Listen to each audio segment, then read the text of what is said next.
Sandali! Sa tingin ko naman pare-pareho tayo matitibay. Di lahat tayo maging pinuno. Sige. Di ba sabi niya nga dito tayo magkita? Sagot niya lahat ng gastos at bibigyan na tayo ng pera.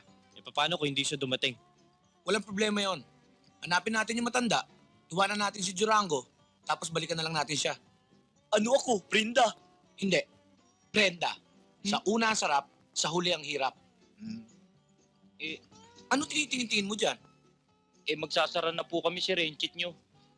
Eh di magsara ka, nasa akin ba ang kandado? Nasa akin po. Hindi pa kami naglalas order. Bigyan mo kami crispy pata.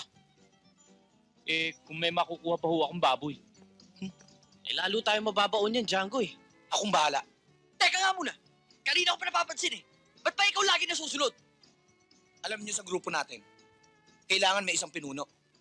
Yung matapang ang loob at matibay ang dibdib. At ako na yun. Buo ang dibdib din mga nipis-nipis ng dibdib mo. Hoy, Sa ating apat, kung dibdib din lang ang pag-uusapan, akin ang pinakamalaki.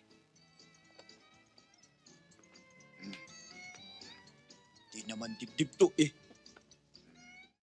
To eh. Patay ka na! Sandali! Patay ka na! Sandali! Ito eh! Nakakang lalaki! Talaga kinakaya!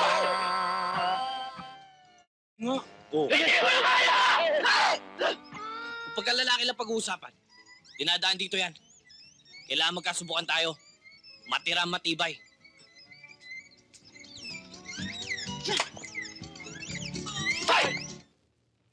Ami, Susi, and Desi, Romeo, Juancho, and Jose Marie. teka! Mukhang nagkakalokohan tayo ah. Oo nga!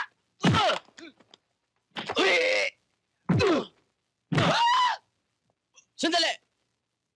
Sa tingin ko naman pare-pareho tayo matitibay. Di lahat tayo maging pinuno. Sige. Hindi pwede yun!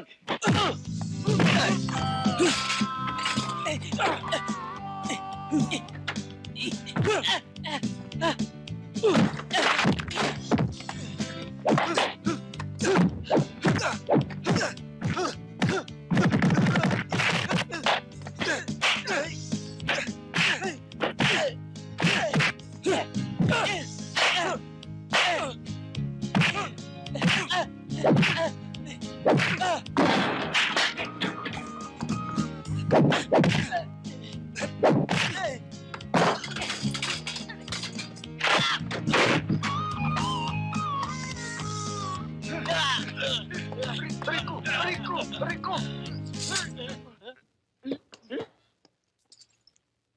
Akala namin di ka na darating eh.